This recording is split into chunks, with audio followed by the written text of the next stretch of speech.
Tonight, we travel to a time when a young, timid lawyer, a man so nervous in court that he once sat down mid-sentence, unable to speak, would transform himself into the figure who would guide India toward independence from the British Empire. Not through armies or weapons, but through the simple, radical act of refusing to cooperate with injustice. This is the story of how a shy boy from a small coastal town became the Mahatma, the great soul.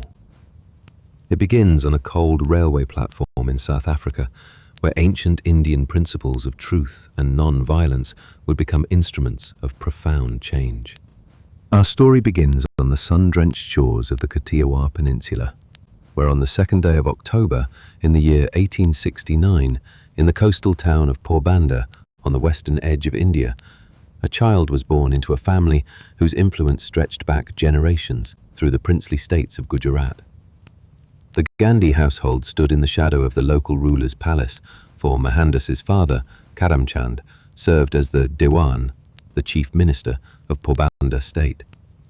It was a position of considerable responsibility, requiring the delicate art of navigating between capricious princes, long-suffering subjects, and the headstrong British political officers who held ultimate power in the region.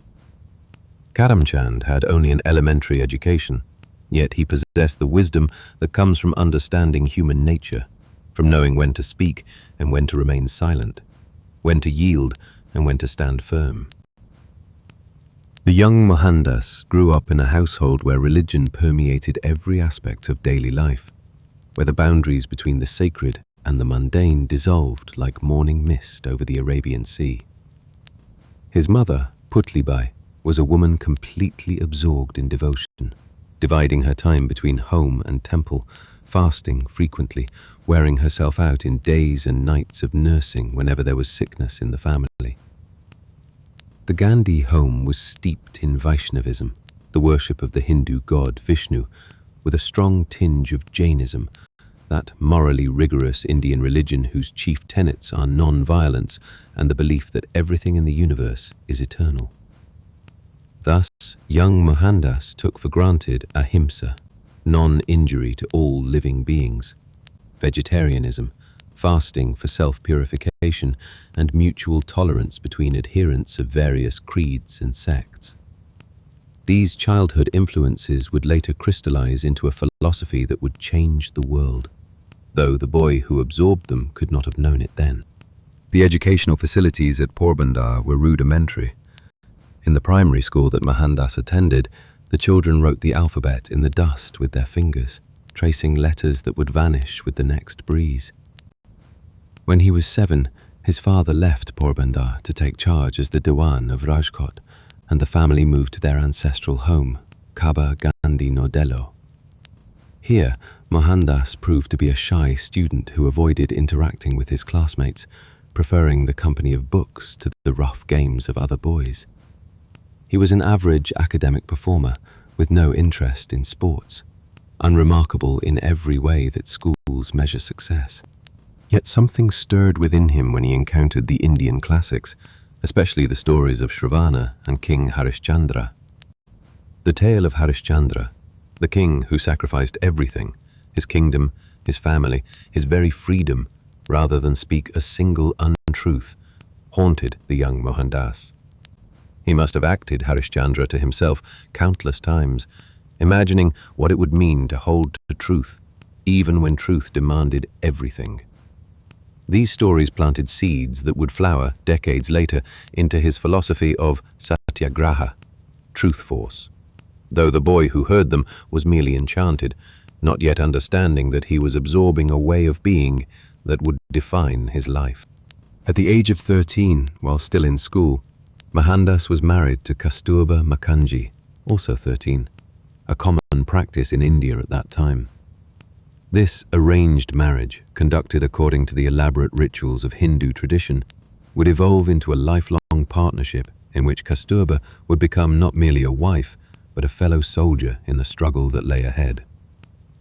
In November 1887, the 18-year-old Gandhi graduated from high school in Ahmedabad, and in January 1888, he enrolled at Samaldas College in Bhavnagar state, then the sole degree-granting institution of higher education in the region. But Gandhi found the studies difficult and dropped out, returning to his family in Porbandar, uncertain of his future. It was a family friend, Mavji Dave Joshiji, a Brahmin priest, who suggested that Mohandas should consider law studies in London. The suggestion electrified the young man. London, the heart of the empire, the center of the world as he understood it. But his mother was not comfortable about him leaving his wife and family and going so far from home. She extracted from him a vow to abstain from wine, women, and meat during his time abroad, a promise that would shape his years in England in ways neither could have anticipated. On August 10th, 1888, Gandhi, aged 18, left Porbandar for Bombay, where he stayed with the local Modbanya community. The elders warned him that England would tempt him to compromise his religion. Despite Gandhi informing them of his promise to his mother and her blessings, he was excommunicated from his caste, a social death that would have devastated most young men of his background. Gandhi ignored this and sailed for London. In England, the young law student encountered a world utterly unlike anything he had known. He attended University College London, where he took classes in English literature, and he struggled initially to adapt to English customs, English food, English weather. He experimented briefly with becoming an English gentleman, taking lessons in dancing and French, buying a top hat and evening clothes. But gradually, he found his footing by returning to his roots. He joined the Vegetarian Society of London, finding community among those who shared his dietary principles. And, remarkably, it was in England that he first read the Bhagavad Gita, that cornerstone of Hindu philosophy, in its English translation. He also encountered the works that would shape his thinking for the rest of his life. Leo Tolstoy's analysis of Christian theology, John Ruskin's Unto This Last, and Henry David Thoreau's Civil Disobedience. These Western thinkers, wrestling with questions of social justice, political resistance, and the relationship between the individual and the state, would later fuse with the Indian traditions of his childhood to create something entirely new. After being called to the bar in 1891, Gandhi returned to India, where he attempted to establish a law practice in Bombay. Unfortunately, he found that he lacked both knowledge of Indian law and self-confidence at trial. In his first courtroom appearance, he rose to cross-examine a witness, and his mind went blank. He could not think of a single question to ask.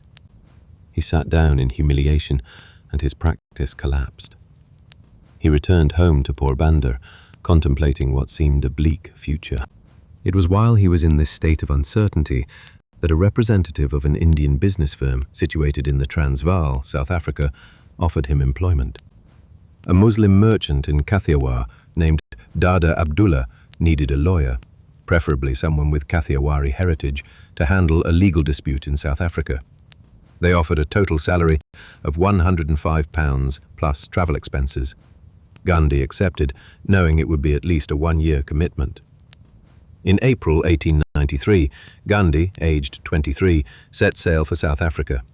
He could not have known that this journey would transform him from a timid young lawyer into the man who would lead India to independence.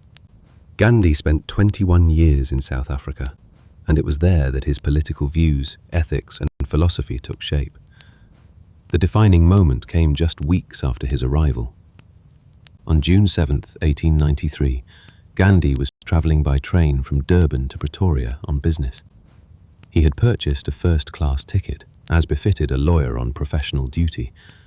But when a white passenger complained about sharing a compartment with an Indian, a railway official ordered Gandhi to move to the third-class carriage.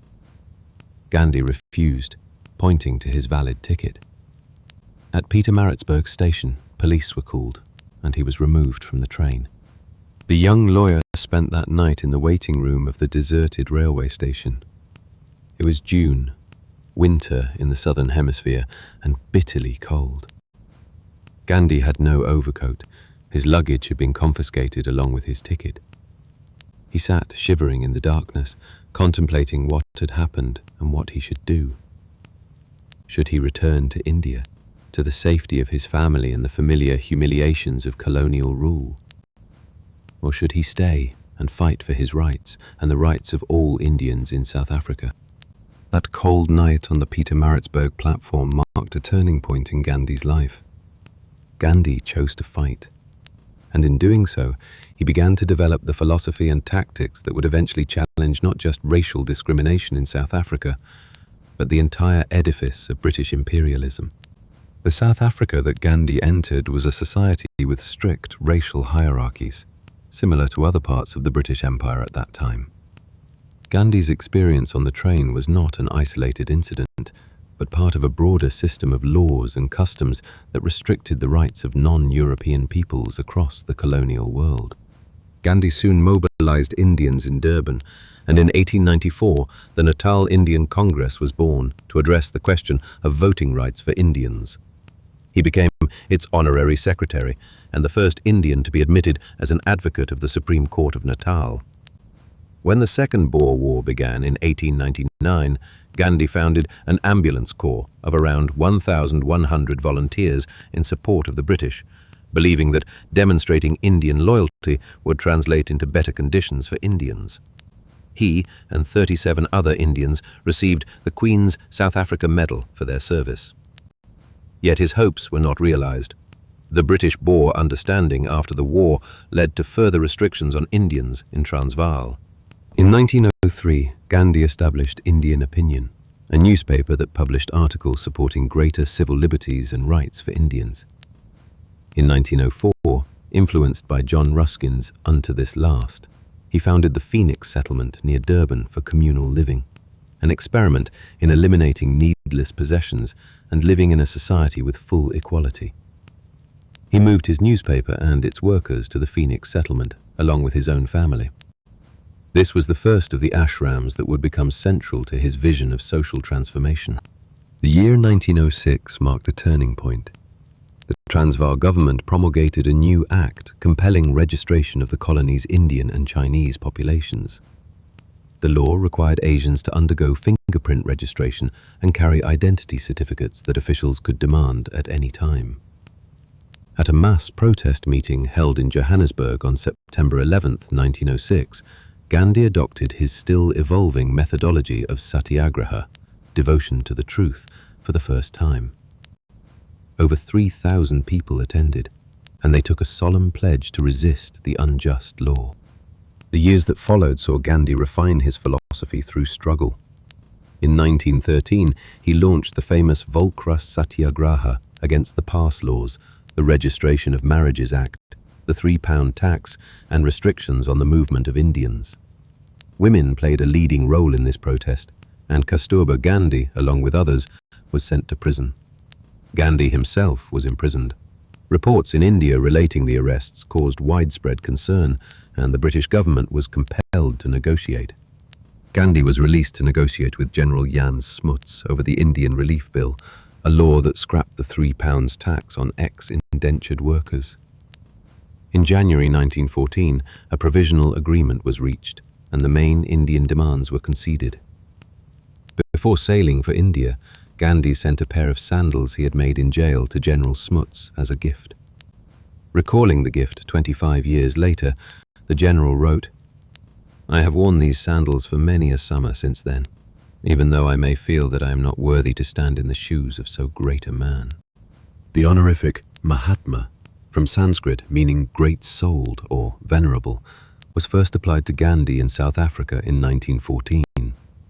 His struggles and triumphs had been reported in the worldwide press.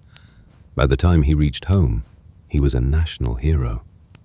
The timid young man who had failed to establish a law practice had become the man who would lead India to independence.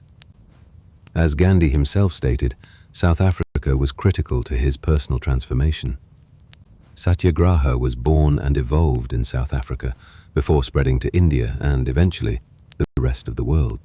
Gandhi's departure from South Africa in July 1914 coincided with the outbreak of World War I, which would reshape the global order and create the conditions for the decolonization movements of the mid-20th century. The war would expose the contradictions of European imperialism. How could nations claiming to fight for freedom and democracy deny those same principles to their colonial subjects? The timid lawyer who had been asked to leave a train was returning home, carrying with him a philosophy of resistance that had been tested and refined over 2 decades of struggle. India awaited, and with it, the greatest challenge of his life. Return to the motherland, Champaran, and the birth of Indian Satyagraha. On the 9th day of January, in the year 1915, a ship bearing the name SS Arabia docked at Apollo Bunder in Bombay, and from its gangway descended a figure who would transform the destiny of a nation. Mohandas Karamchand Gandhi, now 45 years of age, had returned to the land of his birth after more than 2 decades abroad. The crowds that gathered to receive him had read of his exploits in South Africa, of his defiance of unjust laws, of his time in prison, of the philosophy he called Satyagraha. They flocked to him for his darshan, the auspicious sight of a holy person, as he discovered during his visit to the Kumbh Mela at Haridwar, where millions of pilgrims had gathered for the great Hindu festival. Gopal Krishna Gokhale, the revered moderate leader of the Indian National Congress, had already praised Gandhi, saying that he was, without a doubt, made of the stuff that heroes and martyrs are made of. Yet Gokhale also counselled patience.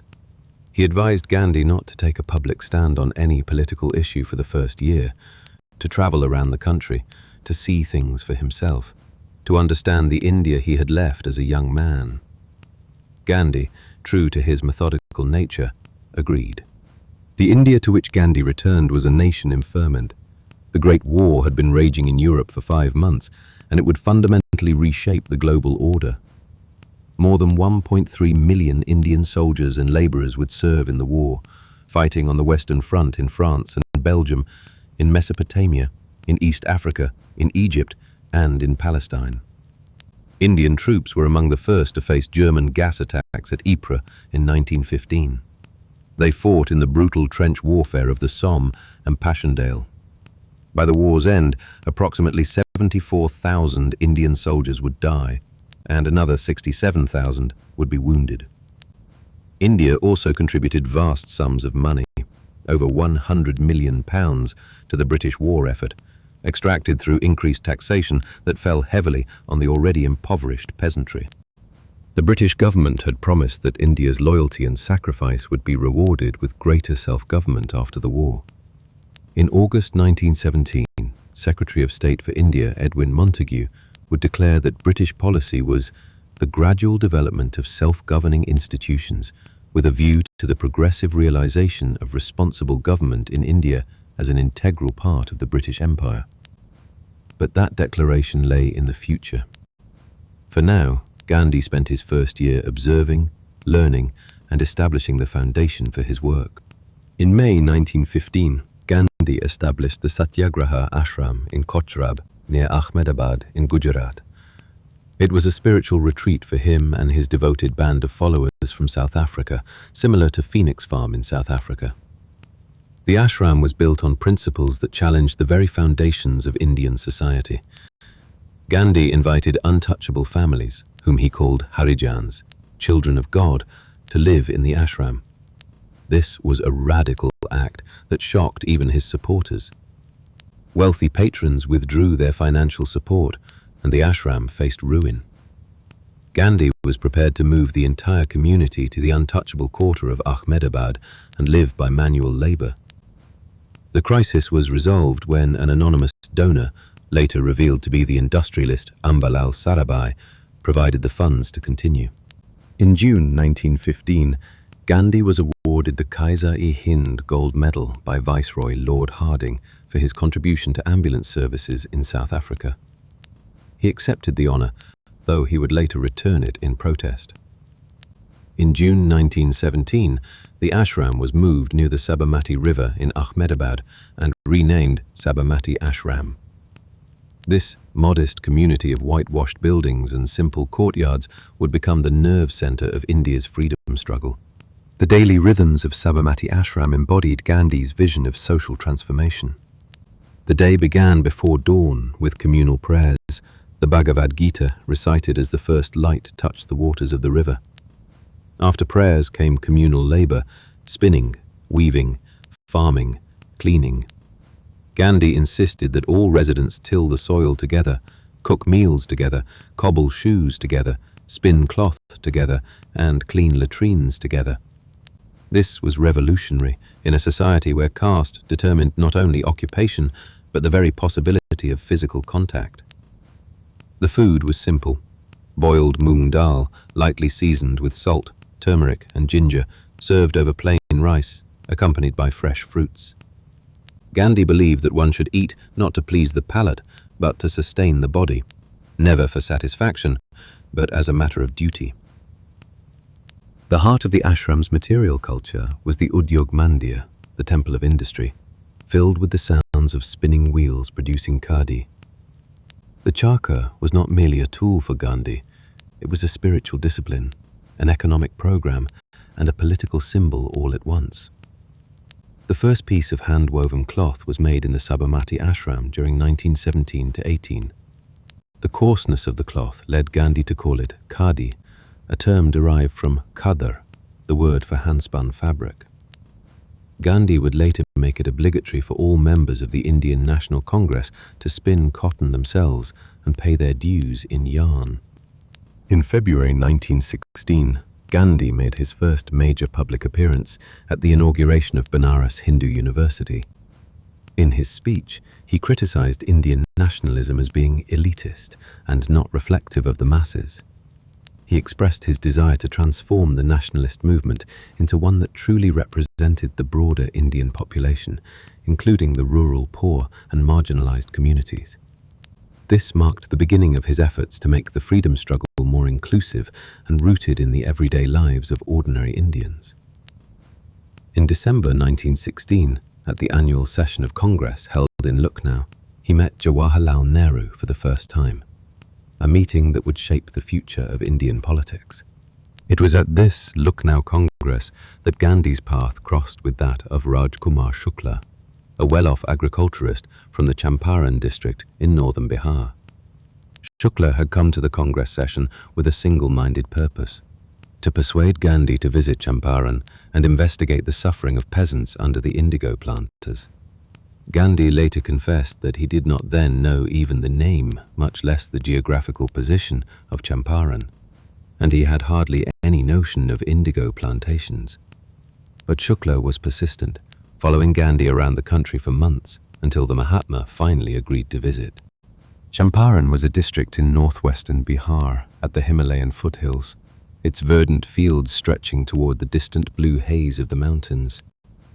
The soil was fertile, watered by rivers flowing down from the heights, and the climate was suited to a variety of crops. But for generations, the peasants of this region had been compelled to devote the best part of their land to a single crop that brought them nothing but misery: indigo. Indigo cultivation in Champaran went back to the late 18th century, and by 1850, indigo had become the predominantly produced crop, replacing even sugar. The predominant system was the Tinkathya system, under which the peasant cultivator was obligated to cultivate 3 kathas per bighah of his land with indigo, that is, 3/20ths of his landholding. The specific land selected for cultivation was chosen by the factory, invariably the best and most fertile portion of the peasant's holding. The European planters who controlled this trade had established factories across the district, obtaining leases for whole villages from the large Bhatia zamindari. The peasants lived in dwellings that reflected the poverty of their condition, huts of mud walls with thatched roofs of rice straw, the floors of packed earth, the interiors dark and smoky from cooking fires. Their day began before dawn, when the women rose to fetch water from the village well. The morning meal was simple: rice or roti made from coarse grain, perhaps some dal if the family could afford it. The men went to the fields as the sun rose, working the land with simple tools: the wooden plough drawn by bullocks, the hoe, the sickle. The work was back-breaking, performed under the fierce Bihar sun. But by the end of the 19th century, German synthetic dyes had forced natural indigo out of the market.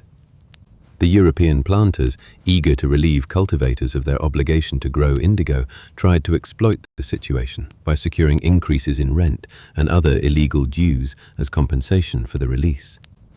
This was called sharabeshi, an enhanced rent extracted in exchange for freedom from the obligation to grow indigo. Many farmers fell into debt because of these unfair demands. Those who refused to pay were harassed, beaten, or had their lands confiscated. The planters also imposed numerous illegal taxes on marriage, on homes, on oil mills, even collecting special taxes when the planter wanted extra money for personal uses. In April 1917, upon the invitation of Raj Kumar Shukla, Gandhi arrived in Champaran to assess the farmers' suffering. He was met at Muzaffarpur station by J.B. Kripalani, a young history professor at a local government-run college, who brought him home in a carriage hauled by enthusiastic students. The British authorities were alarmed by Gandhi's arrival. The commissioner ordered him to leave the district immediately. But Gandhi surprised everyone by refusing and preferring to accept the consequences of his defiance of the law. This was his first act of civil disobedience on Indian soil. When he appeared before the court, Gandhi's stance baffled the officials. He explained that he could not obey an order that violated his conscience, that he was prepared to accept whatever punishment the court might impose, but that he would not leave Champaran until he had completed his investigation. In view of the confusion, it was decided to postpone the sentencing. The Lieutenant Governor intervened, and on the grounds of insufficient evidence against Gandhi and the doubtful legality of invoking Section 144 against him, ordered the local administration to withdraw the case.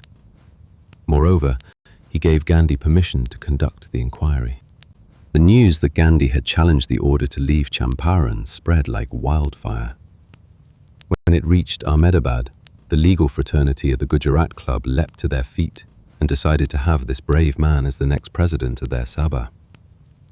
A prominent member of the Gujarat Club in 1917 was a London-returned barrister named Vallabhbhai Patel. Indeed, Patel was playing bridge at the club when he came to hear of Gandhi's challenge in Champaran. Soon, he left his lucrative practice to join Gandhi. Two other Gujarati lawyers, Mahadev Desai and Narhari Parikh, also joined Gandhi in the second half of 1917. Both, like Patel, became indispensable to the furthering of the Mahatma's program for national and societal renewal. Gandhi proceeded with his inquiry, first in Motihari and then in Bettiah. He was assisted by co-workers who acted as volunteers, including personalities like Rajendra Prasad, Braj Kishore Prasad, Mazarul Haq, and Ramnavami Prasad. Gandhi conducted an on-ground investigation, gathering testimonies from thousands of farmers. He delineated the scope and guidelines for data collection with meticulous care. He instructed that the Indian National Congress should not be involved, nor should any reference be made to the INC, as he felt that public criticism or comments about the situation would jeopardize progress towards a resolution. By June 1917, more people gathered around Gandhi's house, despite an end to statement collection. Gandhi and his co-workers recorded over 8,000 statements, gathering testimonies from thousands of farmers. The gatherings were somewhere between 10,000 and 30,000 people, unprecedented assemblies in a region where the peasants had been subdued and demoralized for generations. The very fact that an individual peasant could go and record his complaints meant that others would follow, from the ranks of what until now had been a subdued, demoralized peasantry. The government appointed a committee to investigate the matter and nominated Gandhi as a member. On October 3, 1917, the Champaran Agrarian Inquiry Committee submitted its report, largely favorable to the peasants. As a result, the Tinkathia system was abolished, and, in a compromise settlement, the planters were required to refund 25% of the illegal dues they had extracted from the peasants. Within a decade, European planters exited Champaran altogether. When Gandhi's train reached Bettiah station after the inquiry, some 4,000 people were waiting to receive him. A police intelligence report takes up the story. No sooner the train stopped than people began to shout, "Gandhi ji ki jai, Gandhi Maharaj ki jai." There were bajjas and flags at the station, and all men from neighbouring and distant villages, including schoolboys and muktiyars, were present. The Champaran Satyagraha was not merely an agrarian protest, but a transformative moment in India's freedom struggle. It signified the moral triumph of the oppressed over institutionalized exploitation, and heralded the advent of Gandhian politics rooted in empathy, inquiry, and non-violent defiance. It was the first successful experiment of civil disobedience in India, establishing Gandhi as the undisputed moral and political leader. It demonstrated the effectiveness of non-violent resistance, empowered peasants, and instilled political consciousness among the rural masses. Most importantly, it validated Satyagraha as both an ethical and pragmatic tool, shifting nationalism from elite negotiation to mass participation, and laying the foundation for future movements. The Crucible of 1918.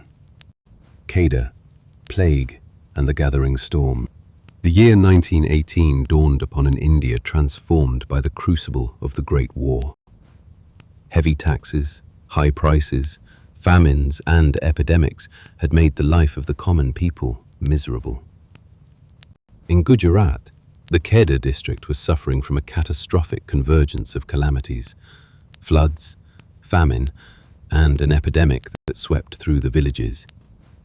The crops had failed, yet the British government, rather than offering relief, had increased taxes by 23%.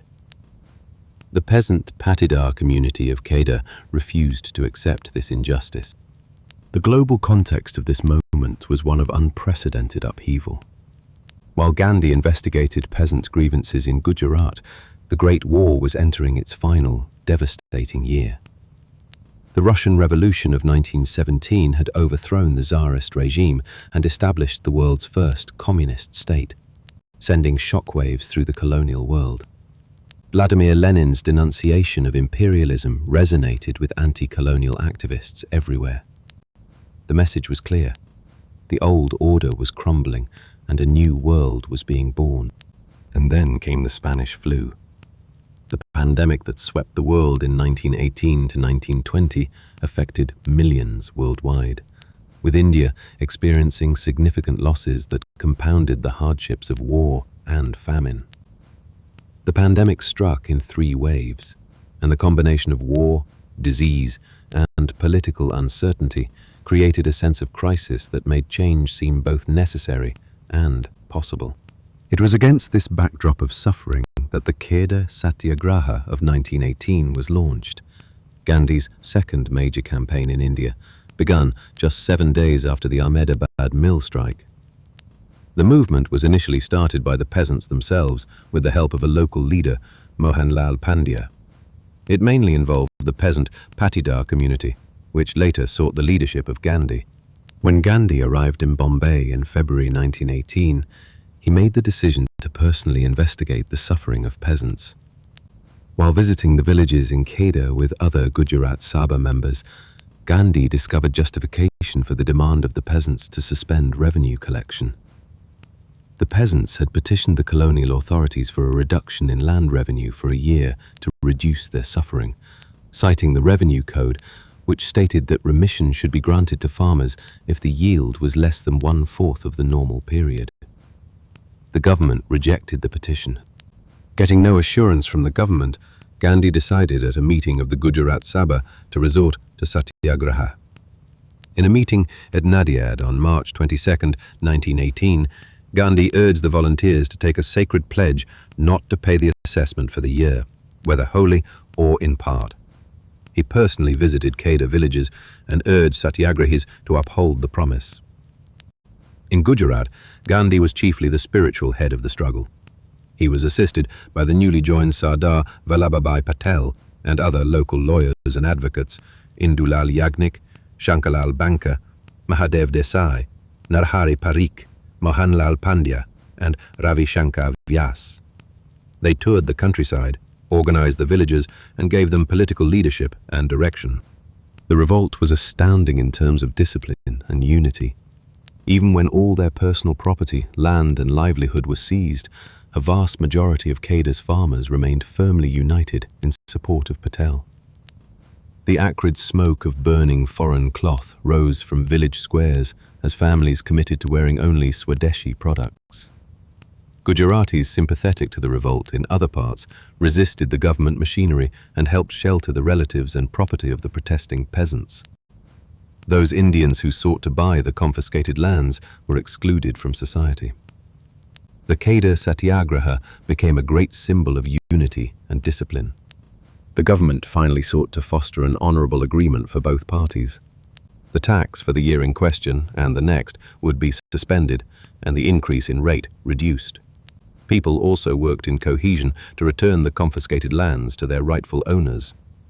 The movement's greatest achievements were that it remained non-violent, that peasants were educated about their rights, and that the community remained steadfast in its demand. The struggle at Khadi sparked a new wave of awakening among the peasantry. They realized that they would not be free of injustice and exploitation until their country attained complete independence. The Khadi Satyagraha is known to be the first non-cooperation movement led by Mahatma Gandhi. It helped to establish Gandhi's reputation as a leader of the Indian people and catapulted Vallabhbhai Patel to national fame. Patel would go on to play a crucial role in India's path towards freedom, earning the title Sardar, leader, for his organizational abilities during this struggle. But even as the Khadi Satyagraha concluded, darker clouds were gathering on the horizon. The British government, rather than learning from the war that Indians expected greater autonomy in return for their wartime support, moved in the opposite direction. The British had promised that India's loyalty and sacrifice would be rewarded with greater self-government after the war. In August 1917, Secretary of State for India Edwin Montagu had declared that British policy was the gradual development of self-governing institutions with a view to the progressive realization of responsible government in India as an integral part of the British Empire. This Montagu declaration raised expectations among Indian nationalists that constitutional reforms would follow the war. But the reforms that were eventually introduced, the Montagu-Chelmsford reforms of 1919, fell far short of Indian expectations, granting only limited provincial autonomy while reserving all real power for the British. Worse still, the government moved to extend the repressive wartime measures indefinitely. In early 1919, the government passed what became known as the Rowlatt Acts. The Anarchical and Revolutionary Crimes Act of 1919, popularly known as the Rowlatt Act, was passed on March 18, 1919, by the Imperial Legislative Council in Delhi, despite the united opposition of its Indian members. It was enacted in the light of a perceived threat from revolutionary nationalists. The Act gave power to the police to arrest any Indian person on the basis of mere suspicion. It authorized the government to detain such people for up to 2 years without trial.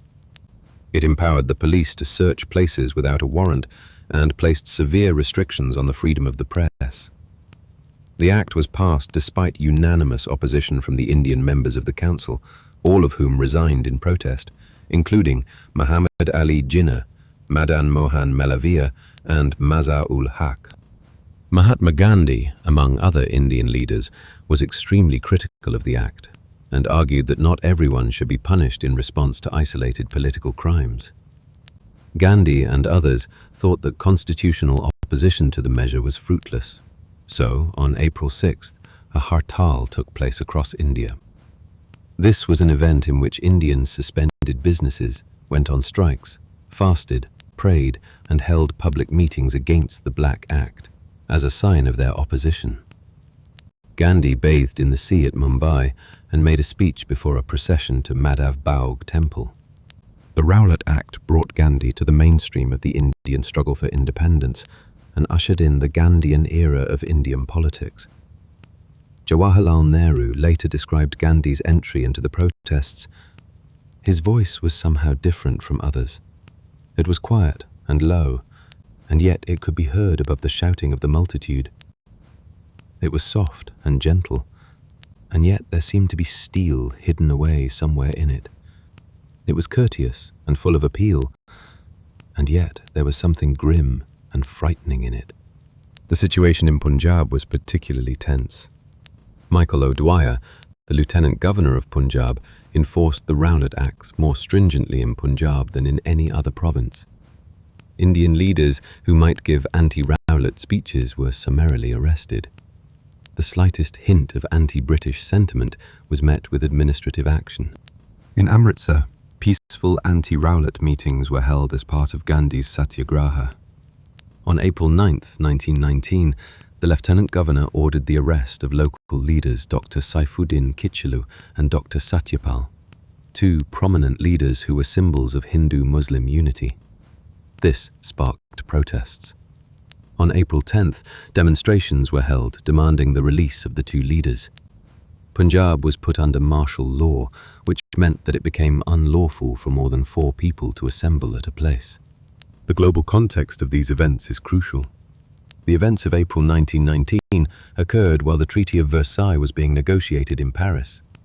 President Woodrow Wilson of the United States had arrived in Europe to unprecedented acclaim, hailed as a prophet of a new world order based on democracy, self-determination, and international cooperation.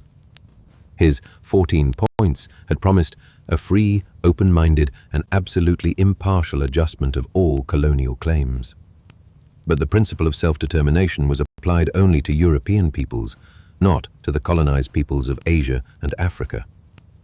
When the Indian delegation to the Paris Peace Conference pressed for India to be granted dominion status like Canada or Australia, they were rebuffed.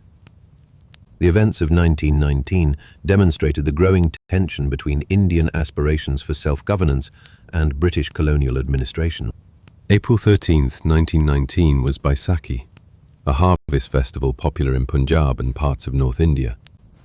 Local residents in Amritsar decided to hold a meeting that day to discuss and protest against the confinement of Kitchelu and Satyapal and the implementation of the Rowlatt Act. The crowd gathered in a park called Jallianwala Bagh, walled on all sides but for a few small gates. The gathering included pilgrims visiting the Golden Temple who were merely passing through the park, and some who had not come to protest at all. The protest was peaceful. On that day, a peaceful gathering at Jallianwala Bagh in Amritsar ended in tragedy, when British troops under Brigadier General Reginald Edward Harry Dyer opened fire. Many lives were lost. The Jallianwala Bagh tragedy marked a turning point in India's independence struggle. It was the prelude to Gandhi's full commitment to the cause of Indian nationalism and independence from Britain. The event revealed the depth of the divide between Indian aspirations and British colonial policy. In protest against the tragedy and the British failure to give due justice to the victims, Rabindranath Tagore gave up his knighthood, and Gandhi relinquished his title Kaiser-i-Hind, bestowed on him by the British for his services during the Boer War in South Africa. The weight of returned medals and renounced titles spoke louder than any speech. Gandhi, saddened by the events and the changing nature of the movement towards violence, called off the Rowlatt Satyagraha, stating it was a Himalayan blunder. He said that first he had to teach the methods of Satyagraha to the Indian masses. But the seeds of a far greater movement had been planted. The dawn of mass politics, Khilafat, and the call to non-cooperation. In the aftermath of Jallianwala Bagh, as India reeled from the trauma of colonial violence, a new political constellation was forming that would transform the nature of the independence struggle. The years 1919 to 1920 witnessed the emergence of mass politics in India as two great movements, the Khilafat movement and the non-cooperation movement, converged under Gandhi's leadership to create an unprecedented challenge to British rule. The Khilafat movement arose in 1919 as a pan-Islamic force seeking to salvage the Ottoman Caliph as a symbol of unity among Muslims worldwide. The Ottoman Empire, having sided with the Central Powers during World War I, had suffered a major military defeat. The Treaty of Versailles in 1919 reduced its territorial extent and diminished its political influence. Muslims around the world felt mortified by the harsh terms, and this was further worsened when the Treaty of Sèvres in August 1920 dismembered the empire, not only detaching all non-Turkish regions, but also giving parts of the Turkish homeland to Greece and other non-Muslim powers. In India, the movement was launched in September 1919 as an orthodox communal movement to protect the Turkish Khalifa and save his empire from dismemberment. The leaders of the Khilafat movement forged the first political alliance among Western-educated Indian Muslims and ulama over the religious symbol of the Caliphate. This leadership included the Ali brothers, Muhammad Ali and Shaukat Ali, newspaper editors from Delhi, their spiritual guide, Maulana Abdul Bari of Lucknow, the Calcutta journalist and Islamic scholar Maulana Abul Kalam Azad, and Maulana Mahmud al-Hassan, head of the Deoband Madrasa. The first meeting regarding the Khilafat was held in Calcutta on February 9, 1919. The first Khilafat Day was observed on October 17, 1919. The first Khilafat Conference was held in Delhi on November 22 to 24, 1919, where resolutions were passed to stay away from victory celebrations, boycott British goods, and send a delegation to England to find a just solution. An All-India Khilafat Committee was formed, based in Lucknow, with Seth Chotani, a wealthy merchant, as its president, and Shaukat Ali as its secretary. In 1920, they published the Khilafat Manifesto, which called upon the British to protect the Caliphate and for Indian Muslims to unite. Mahatma Gandhi saw the Khilafat movement as an opportunity to unify Hindus and Muslims in a shared struggle against British rule, bringing Muslims into the fold of Indian nationalism. At the All-India Khilafat Conference in Delhi on November 22 to 23, 1919, presided over by Gandhi, non-cooperation with the British government was advocated for the first time. Hazrat Mahani called for a boycott of British goods during this conference. Gandhi's involvement gave the movement national significance, especially through his support for younger Muslim leaders. The Khilafat leadership made it clear that they would cease all cooperation with the government if the terms of the post-war peace were unfavorable to Muslims. In April 1920, Shaukat Ali alerted the British that if they did not succeed in appeasing Indian Muslims, we would start a joint Hindu-Muslim movement of non-cooperation. He emphasized that Mahatma Gandhi, who was respected by both Muslims and Hindus, would serve as the movement's leader. Congress leader Gandhi and the Khilafat leaders promised to work and fight together for the causes of Khilafat and Swaraj. The publication of the terms of the Treaty of Sèvres and the Hunter Committee report on the Jallianwala Bagh massacre in May 1920 made Indians furious and led Gandhi to openly take up the Khilafat issue.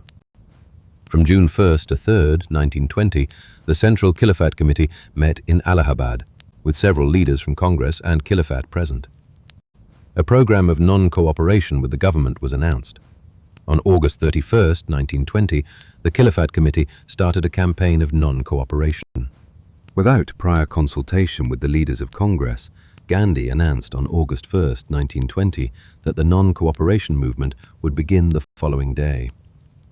He knew that the British ruled India's millions on a day-to-day basis with only a small number of officials and soldiers, and that they did so with the cooperation of Indians. If Indians withdrew their cooperation, then the British Raj would fall. Gandhi called this technique of non-violent resistance Satyagraha, soul force. Gandhi began the movement by returning the medals he had received from the British government in thanks for his ambulance work during previous wars. He called for the boycott of schools, law courts, and the forthcoming Legislative Council elections.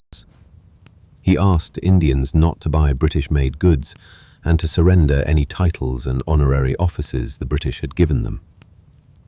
The non-cooperation movement was to be non-violent and to consist of Indians resigning their titles, boycotting government educational institutions, the courts, government service, foreign goods and elections, and eventually refusing to pay taxes. Veterans such as Bal Gangadhar Tilak, Bipin Chandra Pal, Muhammad Ali Jinnah, and Annie Besant opposed the idea outright. They had fought long and hard to get reforms from the British, and although they certainly wanted independence, many believed it would come slowly and only through cooperation with the British. They were also afraid that Gandhi's program would lead to social chaos and violence. But the younger generation of Indian nationalists was thrilled and backed Gandhi. Non-cooperation was agreed to by the Indian National Congress at a special session in Calcutta in September 1920. At this session, Congress approved a non-cooperation movement until the Punjab and Khilafat wrongs were corrected and Swaraj was established. The program was accepted and endorsed without opposition at the Nagpur INC session of December 1920. At Nagpur, Gandhi defined the aim of Swaraj as self-sufficiency within the British Empire if possible and outside if necessary. He assured that civil disobedience with adherence to non-violence would bring Swaraj within 1 year. The Congress restructured itself to become a true mass organization with local units at the village and district levels. The entry fee was reduced to attract a broader section of Indian society, and the Congress Working Committee was formed to streamline operations. Gandhi announced the Tilak Swaraj Fund, which aimed at collecting 1 crore rupees to aid constructive work. The movement officially began in January 1921, initially drawing participation from the urban middle class before spreading to the countryside. The period of 1919 to 1922 is widely seen as the heyday of Hindu-Muslim unity. The movement saw an unprecedented degree of Hindu-Muslim cooperation and established Gandhi and his technique of non-violent protest at the center of the Indian nationalist movement. Mass mobilization using religious symbols was remarkably successful, and the British Indian government was visibly shaken. Gandhi, along with the Ali brothers, made extensive tours to preach the message of national unity and non-cooperation with the government. The non-cooperation movement transformed the Indian National Congress from a middle-class organization into a true mass movement, with participation from peasants, workers, students, and women across the country.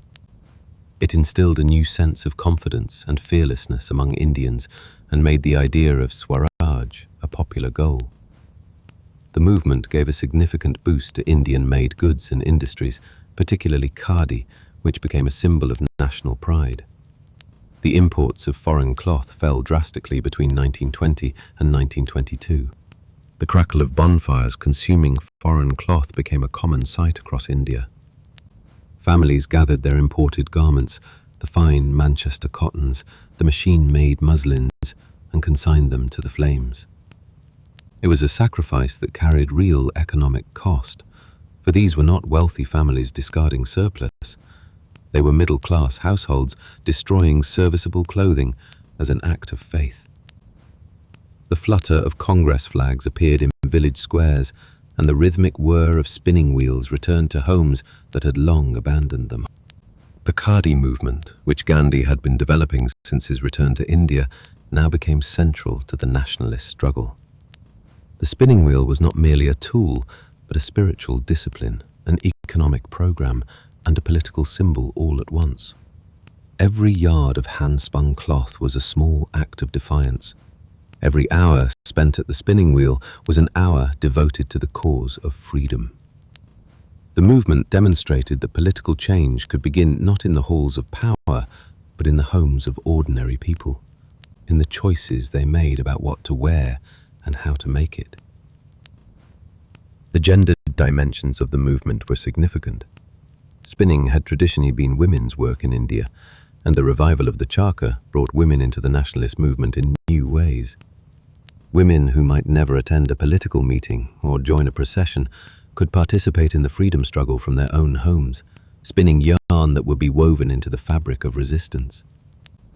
The ashrams established by Gandhi included women as full participants, and the spinning wheel became a symbol of women's contribution to the national cause.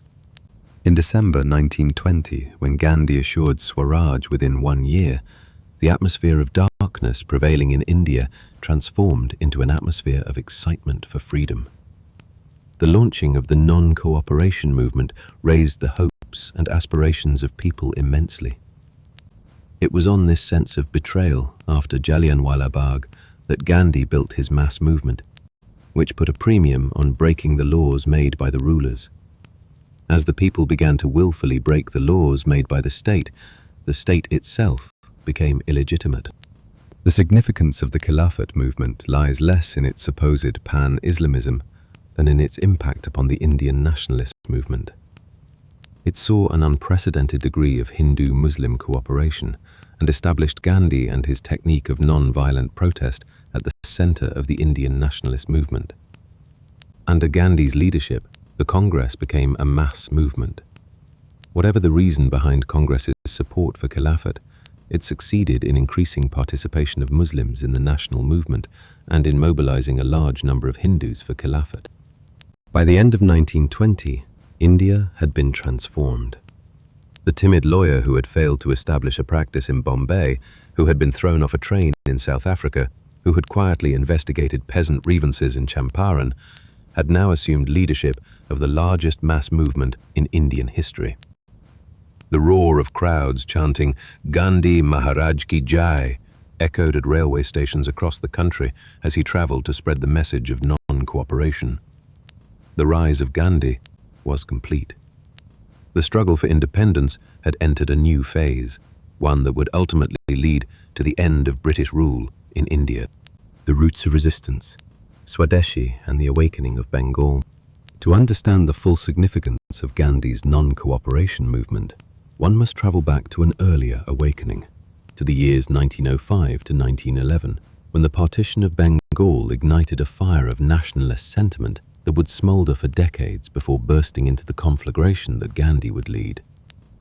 For it was in Bengal that the tactics of boycott, the promotion of indigenous industries, and the use of cultural symbols to create national identity were first pioneered on a mass scale.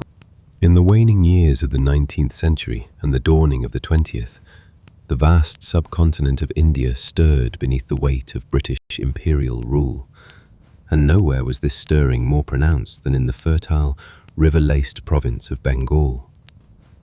The Bengal Presidency, encompassing not merely Bengal proper but also Bihar, parts of present-day Chhattisgarh, Orissa and Assam, had grown into British India's largest province, home to some 78.5 million souls.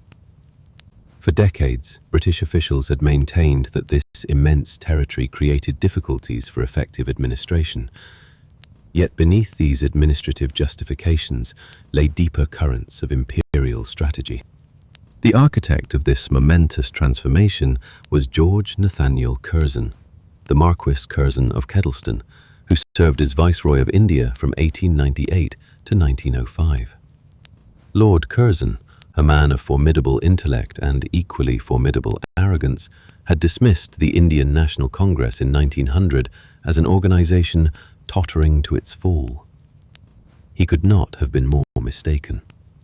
When proposals for the partition of Bengal began circulating in 1903, they ignited a collective consciousness that was already simmering with political disaffection. The scheme, announced on July 20, 1905, and implemented on October 16th of that same year, would divide Bengal along religious lines, the western half predominantly Hindu, the eastern half predominantly Muslim. To the British, this was administrative efficiency. To Indian nationalists, it was the most brazen application of the ancient imperial stratagem of divide and rule. The global context of 1905 illuminates the significance of what followed. That same year, Japan's stunning victory over Russia in the Russo-Japanese War sent shockwaves through the colonized world. When the Japanese Navy annihilated the Russian Baltic Fleet at the Battle of Tsushima in May 1905, it marked the first time in modern history that an Asian power had decisively defeated a European empire. The psychological impact was immense. For centuries, European military superiority had seemed an immutable fact. The Japanese victory shattered this myth.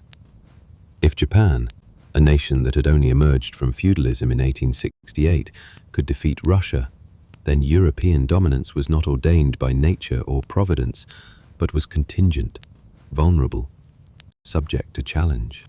The news of Japan's victory spread like wildfire through the colonized world. In India, nationalist newspapers celebrated the Japanese triumph. The Swadeshi movement, launched in the same year as Japan's victory, drew inspiration from this new sense of possibility. If an Asian nation could defeat a European power militarily, then surely Indians could challenge British economic dominance through organized boycotts and the revival of indigenous industries. The response to the partition was swift and unprecedented. On August 7, 1905, at a meeting held in the town hall of Calcutta, the Swadeshi movement was formally proclaimed. The idea of boycotting British goods had first been proposed in Krishna Kumar Mitra's publication Sanjivani on July 3, 1905, and was embraced by prominent public figures at this historic gathering. Surendranath Banerjee, the moderate leader who had cautioned against the partition scheme through his newspaper Bengali, now began advocating tougher approaches. He preferred to label this move as Swadeshi rather than a mere boycott, for the word carried deeper resonance. Swadeshi, a conjunction of two Sanskrit words meaning of one's own country. The movement that emerged was the first organized mass collective action in the Indian independence movement. It emphasized self-sufficiency through a binary resistance that was both active, the promotion of indigenous goods and institutions, and passive, the boycott of British products and establishments. The spinning wheel, known as the charkha, became a symbol of the movement's focus on economic self-sufficiency, a symbol that Gandhi would later adopt and transform into the very emblem of Indian nationalism. The material culture of resistance took tangible forms. Bonfires of foreign cloth became a common sight in the streets of Calcutta and the Mofussil towns of Bengal. The acrid smoke that rose from these pyres carried with it the sharp chemical smell of synthetic dyes mingled with burning cotton that had travelled thousands of miles from English mills. Families gathered their imported garments and consigned them to the flames. In place of the foreign cloth, Indians committed to using only Swadeshi products, even if they were coarser and more expensive. Swadeshi fairs were organized to sell handicrafts and locally made items, becoming regular occurrences across Bengal and beyond. The key figures of this movement formed a constellation of nationalist leadership that would shape India's political destiny for decades to come. The trio known as Lal Bal Pal, Lala Lajpat Rai of Punjab, Bal Gangadhar Tilak of Maharashtra, and Bipin Chandra Pal of Bengal, actively organized numerous Samitis or associations during the Swadeshi movement. These Samitis propagated the Swadeshi message through corps of volunteers who fanned out across the countryside. The cultural dimensions of the movement were equally profound. Artist Abanindranath Tagore's painting Bharat Mata, depicting India as a goddess in the manner of Hindu iconography, dressed in saffron robes and holding the symbols of national aspiration, became the visual emblem of the movement. Rabindranath Tagore, the poet who would later win the Nobel Prize for Literature, composed songs that became anthems of resistance. Amar Sona Bangla would one day become the national anthem of Bangladesh. October 16, 1905, the day the partition came into effect, was observed as a day of mourning throughout Bengal, with people fasting, bathing in the Ganga, and participating in processions while singing Vande Mataram. The movement inspired the establishment of various Indian industrial ventures. Prafulla Chandra Ray, the renowned scientist, founded Bengal Chemicals, which began producing indigenous pharmaceuticals and chemicals. Bangay Lakshmi cotton mills, Mohini mills, and various soap and match factories emerged during this period. The economic boycott led to a significant drop in the sale of British goods. Export of British cotton goods to India fell by 25% between 1905 and 1908, causing significant losses to Lancashire textile mills. Even the rituals of domestic life were transformed by Swadeshi consciousness. Marriage presents containing foreign goods were returned, a dramatic social statement in a culture where gift-giving was laden with significance. On October 16, 1905, Bengal observed Arandan, the practice of not lighting the cooking hearth. Imagine the silence that descended upon thousands of Bengali kitchens that morning. No smoke rising from the clay chulas, no fragrance of rice boiling or dal simmering. The hearth, that ancient center of domestic life, was deliberately extinguished as an act of political protest. Men and women tied rakis, the sacred threads of sibling protection, on each other's wrists as symbols of the unbreakable unity between the two halves of Bengal that the British sought to sever. Yet the movement also revealed the fault lines that would haunt Indian nationalism. The Hindu religious symbolism that pervaded much of the Swadeshi rhetoric, the worship of Bharat Mata, the invocation of Kali and Durga, the celebration of Hindu festivals as occasions for political mobilization, alienated many Muslims. The partition had animated Muslims to form their own national organization along communal lines. In 1906, the All India Muslim League was founded at Dhaka through the initiative of Nawab Bahadur Sir Khwaja Salimullah. Many Muslims were concerned that the Swadeshi movement, with its Hindu overtones and anti-partition agenda, would harm their community. The movement also witnessed the emergence of more radical elements. Leaders like Aurobindo Ghosh evolved a militant nationalism predicated on the use of violent means to achieve freedom. Ghosh became affiliated with revolutionary groups such as Anushilan Samiti, which emerged during the Swadeshi movement and were involved in plots against British officials. By 1908, the Swadeshi movement had declined without decisively confronting colonialism. The trio of Lal Bal Pal became inactive after 1908 due to deportations and arrests.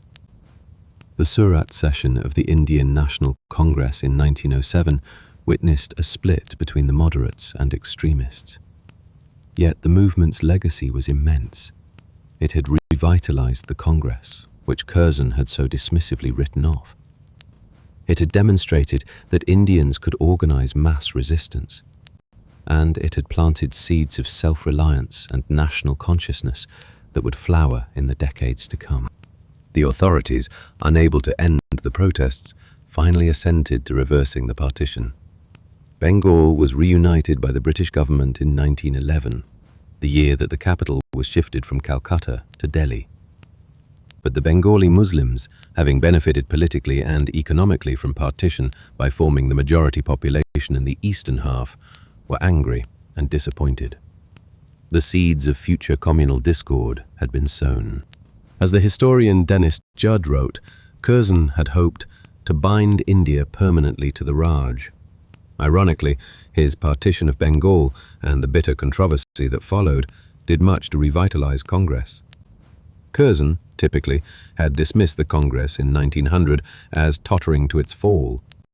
But he left India with Congress more active and effective than at any time in its history. The Swadeshi movement had transformed Indian nationalism from an elite pursuit into a popular cause. It had demonstrated that economic resistance could be a powerful weapon against colonial rule, and it had set the stage for the arrival of a figure who would take these lessons and transform them into a philosophy of resistance that would shake the foundations of the British Empire. The fabric of freedom, legacy, and the long road ahead. And so we come to the end of our journey through these transformative years, from the dusty schoolrooms of Porbandar to the cold platform at Pietermaritzburg, from the indigo fields of Champaran to the gathering at Jallianwala Bagh, from the bonfires of Bengal to the spinning wheels of Sabarmati. By the close of 1920, India had been transformed in ways that would have seemed impossible just a decade earlier.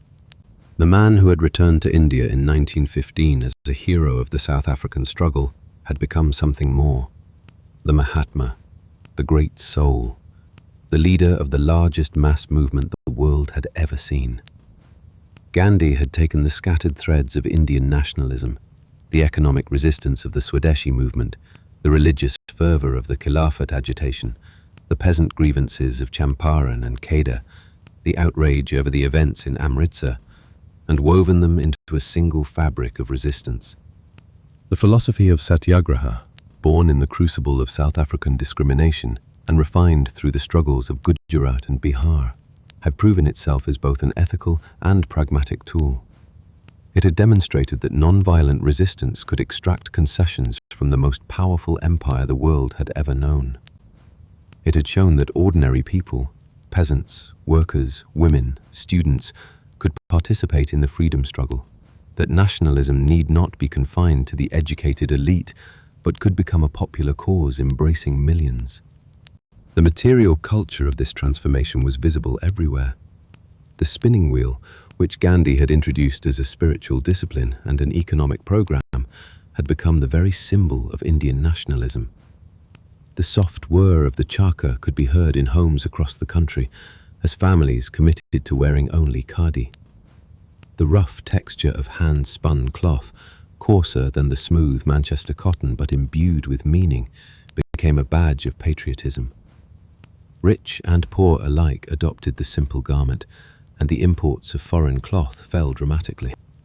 The ashram that Gandhi had established on the banks of the Sabarmati River had become a model for a different kind of society, one where caste barriers were challenged through the daily practice of eating together, working together, praying together, one where manual labor was honored rather than despised, one where the transformation of the self was understood as the foundation for the transformation of society.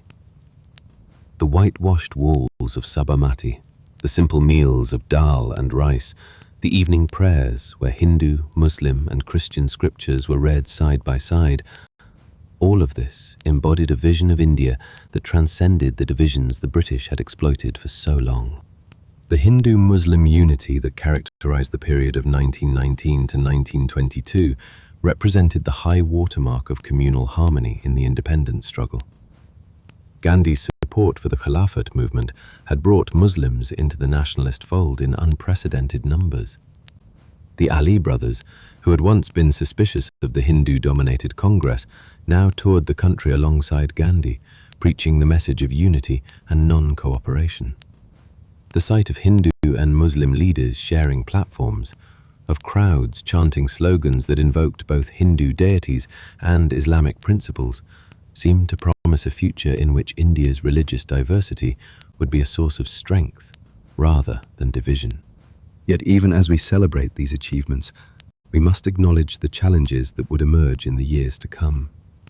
The communal tensions that had surfaced during the Swadeshi movement, the concerns of Muslims regarding Hindu religious symbolism, the founding of the Muslim League as a separate political organization, had not been fully resolved.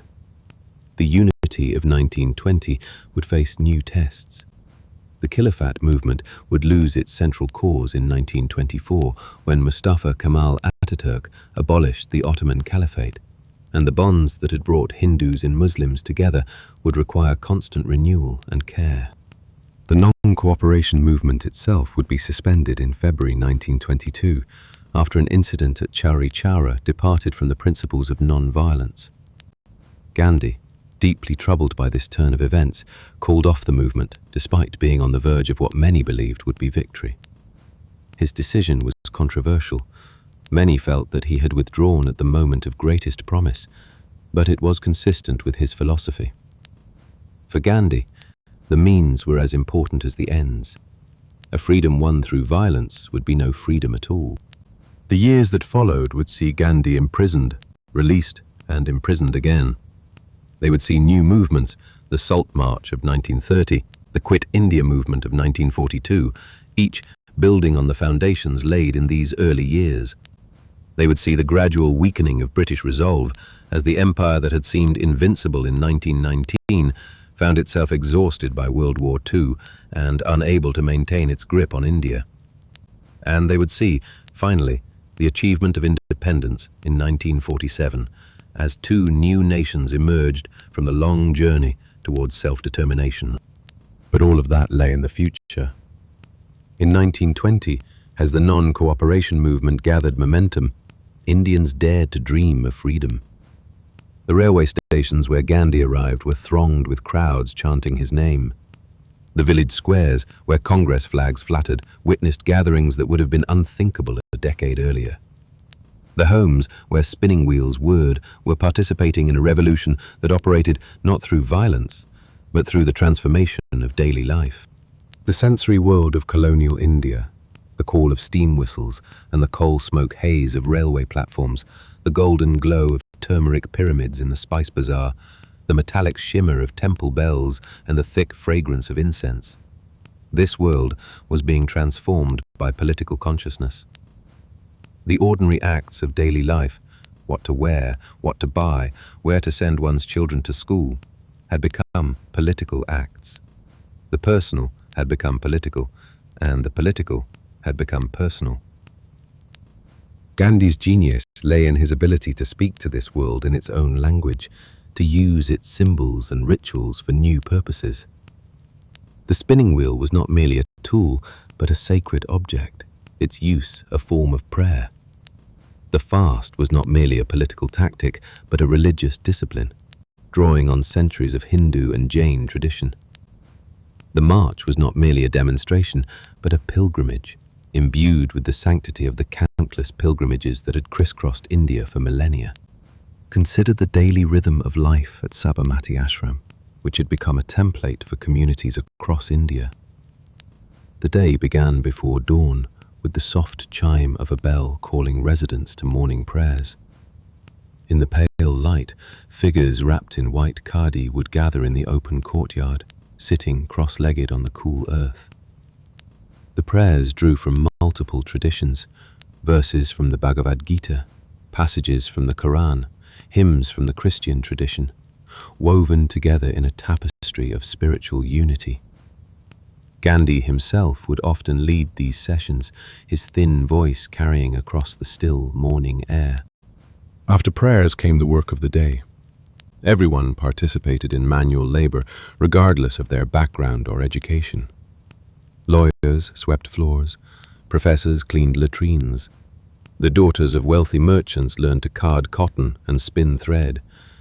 This was not merely practical necessity, but a deliberate spiritual discipline, the breaking down of caste barriers through shared work, the honoring of labor that Indian society had long despised. The soft whir of spinning wheels would fill the ashram throughout the day, a meditative sound that became the heartbeat of the independence movement. Meals were simple and communal. The residents sat together in long rows, eating from metal thalis filled with dal, rice, vegetables, and chapatis. There was no distinction between high caste and low, between Hindu and Muslim, between man and woman. This daily act of eating together was itself revolutionary in a society where caste rules strictly governed who could share food with whom. The taste of that simple food, the earthy warmth of dal, the slight char of fresh chapatis, the bright tang of lime pickle, became associated with the taste of freedom itself. The legacy of these years extends far beyond India. The methods Gandhi pioneered, mass civil disobedience, the acceptance of suffering, the appeal to the conscience of the oppressor, the creation of alternative institutions, would be employed by resistance movements around the world. Martin Luther King Jr. would study Gandhi's techniques and apply them to the American civil rights movement. Nelson Mandela would draw inspiration from Satyagraha in the struggle against apartheid. The Solidarity movement in Poland, the Velvet Revolution in Czechoslovakia, the pro-democracy movements in the Philippines and across the world, all would owe something to the philosophy that Gandhi had developed in South Africa and refined in India. The spinning wheel itself would become one of the most recognized symbols of the 20th century. When India achieved independence, the charkha was placed at the center of the national flag, later replaced by the Ashoka chakra, but the symbolism remained. The wheel represented self-reliance, dignity, and the power of ordinary people to transform their world through patient, persistent effort.